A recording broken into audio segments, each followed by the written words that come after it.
Hello there, ladies and gentlemen, and welcome back to another episode of Literature Made Simple, the YouTube channel where we try and make literature as simple and easy as we possibly can. Because, literature isn't designed to be a challenge, it's not designed to be a test, it's designed to be fun, designed to be something you do next to a fire, relaxing. And on that note, we are doing another episode of Should You Read This Book? And today's book is a cult classic, The Great Gatsby by F. Scott Fitzgerald. Now, if you've come across fans of this book, you will probably hear them talk about how just jaw-dropping it is, or how amazing it is, or how perfect it is, or how just incredible it is, or how Fitzgerald got so much done in such a short space of time, or something like that. And you might be thinking, geez, this sounds like one heck of a read. And basically that's the question I'm here to ask. I'm here to also answer. Should you read The Great Gatsby by F. Scott Fitzgerald? Now, before we begin, keep in mind that this is a personal opinion, and I'm not trying to say, oh yes, everyone should read this book. I'm trying to say, is this book down your alley? Is this book the kind of book you might like?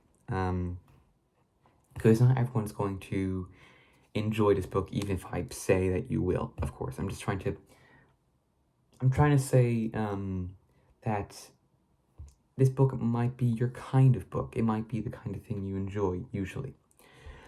So, on that note, I think we should begin and try and figure out if this is the kind of book that you should sit down next to a fire and have a nice, relaxing read with, or you should throw it into the fire. Oh, but seriously, on that note, don't throw books into the fire. That's just wasteful. Anyways, let's start with some context. So, this book was written in 1925. Yeah, 1925. By, as I say, F. Scott Fitzgerald. And this was a period of American history. Because this is an American book, by the way. This was a period of American history known as the Roaring Twenties. This was a period of American history where the economy was booming. Everyone was out partying, everyone was out having a great time, drinking until the early hours of the morning, even though drinking was illegal, if you have heard of Prohibition. This was this period in American history full of excess and wealth and just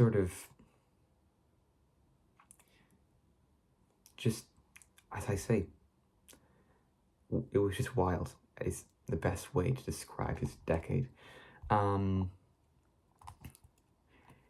basically, The Great Gatsby is a response to this decade. It's a response to capitalism and the American dream, and to, I suppose, the 20s as a whole, and the lifestyles of those people who were living as wealthy socialites, who were living at the top of the social sphere. And it's responding and criticizing a lot of things about America and the economy and just capitalism and excess and wealth. And those are, I suppose, general themes, but we'll get into those more so later, I think. And of course, I don't want to give it all to you. I want to let you try and figure it out for yourself. So I won't just spoil everything. But let's start with a general gist of the story. So the story is narrated by a character called Nick Carraway, who has recently moved to a place called West Egg, an island near New York. And he's the neighbor of this guy called Gatsby, J. Gatsby. This Gatsby guy is a bit mysterious. He doesn't really, Nick doesn't really know who he is, what he does, or anything. All he knows is that he lives in this giant house next to him. And that's about it. And if I do recall, he, at this point in the story, he was known for holding these massive, wild, outrageous parties. But again, more into that later. Anyways, Nick has some friends who live on a nearby island called West or East Egg, which is so original, you know. And these people, who are Tom and Daisy Buchanan, a married couple, they are like old money. They have never had to work for their money. They've never had to get a job. Like Tom Buchanan, he is a famous football star.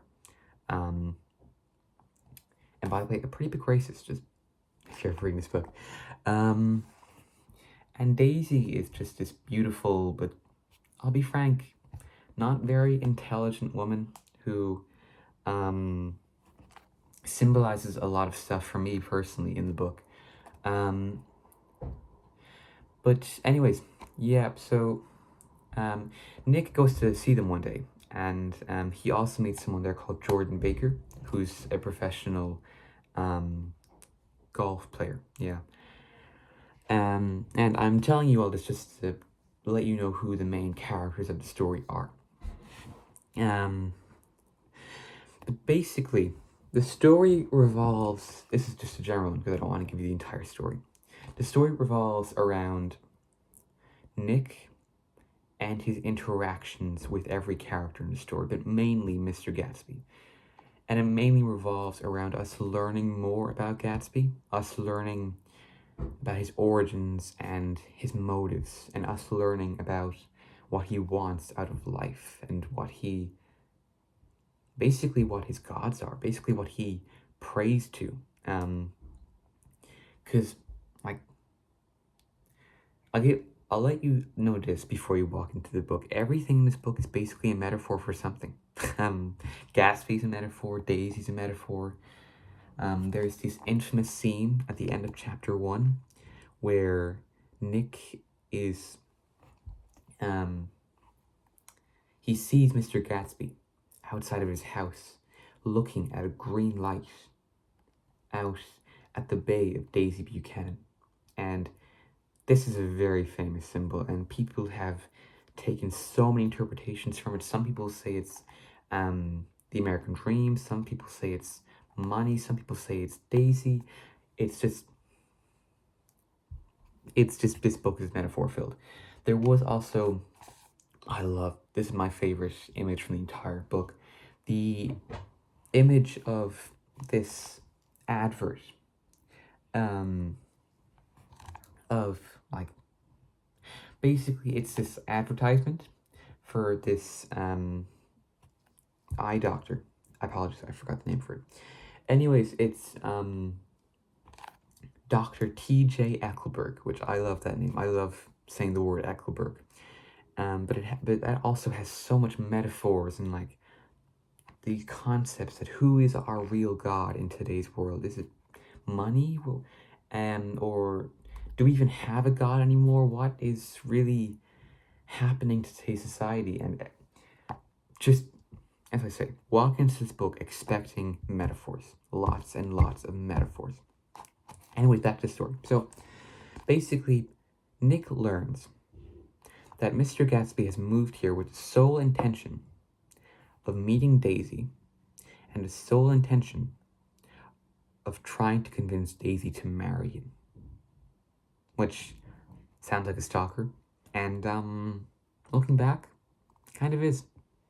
But the stalker aspect of Gatsby's personality isn't too relevant to the story, like, too relevant to the themes of the story. I mean, it actually might be up to interpretation. Again, that's one of the amazing things about literature. It's up to interpretation. What's the word? But yeah, so we learn about, slowly we learn about Gatsby's origins. We learn about how he isn't from old money. We learn about how he's done some not so legal things to get this money. And we uncover the reason why he's holding these wild, outrageous parties. It's an attempt to woo Daisy, trying to convince her to come to his mansion. And now the thing is, Gatsby gets very close. He gets very close to getting Daisy, his golden girl. he's this close, but then it all breaks apart. And you might be thinking, Daisy's wife, Tom, he must be having a really hard time. But as I said earlier, he's a bit of a racist, and also he's having an affair. And this isn't the first time he's had an affair. Basically, Tom and Daisy are reckless people. And they just sort of retreat back into their money whenever they do something stupid.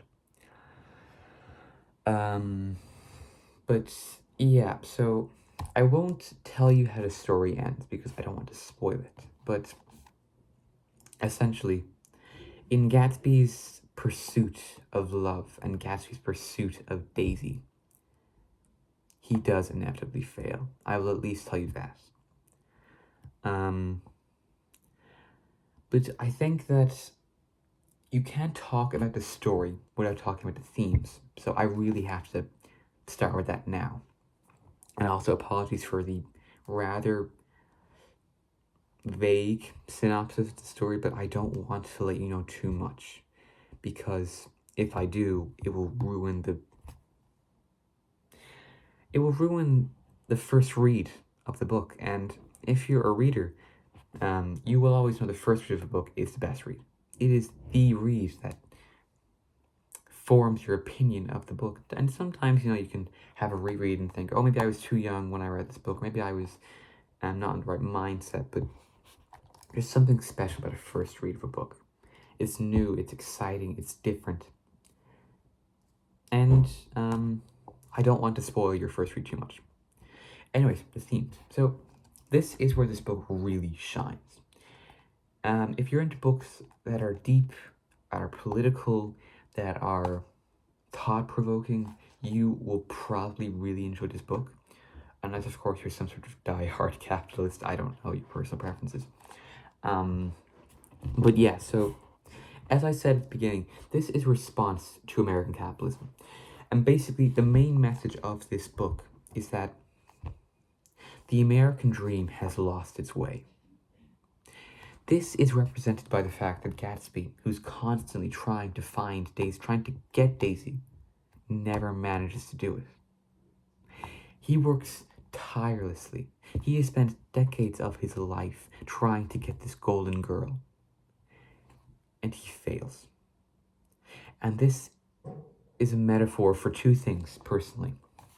Firstly, that the American dream cannot be achieved by people who are from the middle class, like Gatsby, people who did not have money to begin with. And secondly, like Gatsby trying to find and get Daisy, what you dream, what you hope reality can never live up to your dreams and hopes. Gatsby dreamed of finding Daisy, of being with Daisy, and having a life with Daisy.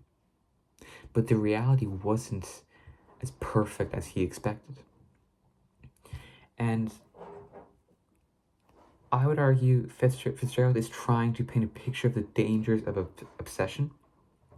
But mainly, he's trying to criticize how much we've come to love money and respect money. And as I said, this is really represented in the metaphor of T.J. Eckelberg.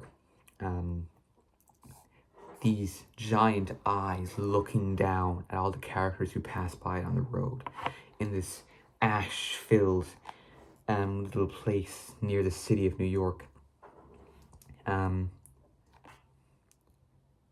It's sort of begging the question, who is our God now? Is money our God? Is wealth, is capitalism our God? Now, I know what you might be thinking. You might be thinking, well, this book was written nearly 100 years ago, at the time of recording. It will be 100 years old in a year's time. But I would argue this is still incredibly relevant, possibly more relevant, because we still live in a world where capitalism is the dominant economic system. We still live in a world where, however we might like to say it, money has kind of become something we revere and praise. We love. We're always searching for more of it. We always need it. It's kind of like a drug in that sense. Money's a drug, that's a good metaphor. But I would argue that, like things like Shakespeare, it's still incredibly relevant. Honestly, most classics are. But if you're not really into books that are deep, that are profound, that deal with such complex issues as capitalism and wealth and social and society as a whole, I maybe wouldn't recommend this book. I mean, you can always try it, give it a go, but I would recommend this book to anyone who prefers reading for the sole enjoyment. Like, personally, I love reading to figure out the themes of a book, figure out what's going on, figure out what the author's trying to say. But if you prefer reading like nice light books just to relax, I would not recommend The Great Gatsby. It will just get you thinking. It will get your mind, like the cogs start turning. But for those of you who are watching who do actually enjoy a deep, profound read, it definitely is very interesting. You will probably come to different conclusions than I did after I read this. I read this very recently, by the way. But it definitely is worth a read if you're that kind of person. It's just definitely it's an American classic. Fitzgerald is famous for a reason. This book is famous for a reason. And as I say, it deals with some very interesting themes. It deals with some complex issues, and it just is worth a read if you're into profound literature. And not to mention, it's a very manageable size, at least my copy, and the font's fairly big. So, it's a manageable book. I read this in around 4 days, which is actually a record for me. I am a very slow reader. But yeah, so I think if you're watching this video and you are a person who enjoys literature like 1984, literature like Fahrenheit 451, and literature like Animal Farm, you'll probably enjoy this book. But if you're the kind of person, and no offense to you if you don't like profound literature, that's like completely up to you. You don't have to like profound literature. But if you're not the kind of person who likes deep books, who just sort of reads books for the sole purpose of enjoying them, I wouldn't recommend this book.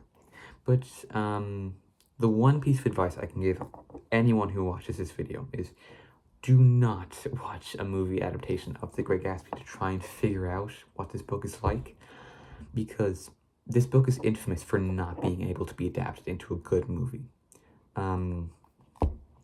They made one in 2014 with Leonardo DiCaprio as Gatsby, or as Gatsby. And I think that was the first book to accurately depict Gatsby's like life, and how wild and outrageous it was. But I think that is the closest we might get to an accurate depiction of Great Gatsby, unless there's some ambitious young filmmaker out there who's willing to try and actually adapt this text into a good movie. But yes, in conclusion, this book is pretty accessible in terms of language. It's not like Dostoevsky, which has like, you'll have to underlining everything. It's pretty simple language, it's pretty nice language. It's not like Shakespearean to be or not to be kind of thing. It's one of those books with a great opening line. It's one of my personal favorites, and it's accessible in terms of wording, in terms of size, and in terms of, I suppose, like, it's recent compared to other classics. So I would find it more relatable than Don Quixote. Don Quixote? I do French, not Spanish. Okay. So in that sense, it is accessible, and it does. Since I sincerely am saying it has some fantastic, fascinating themes, and it really will get your mind turning. It really will make you think, what does this mean? What is going on? And if you're like me, you will have such a fun time coming to a conclusion that you think is accurate. You'll try and figure out what the author is trying to say, and you'll enjoy coming up with your own interpretations of what the author is trying to say. I still strongly believe Daisy is the biggest representation of the American dream in this novel. What's the word? And I just think that it will definitely change your perspective on a lot of things. Because we live in a world that very often criticizes communism as an economic system. So it's a nice bit of fresh air, to be reading something that criticizes capitalism, because personally I consider them both pretty evil economic systems. I don't think any of them are very good.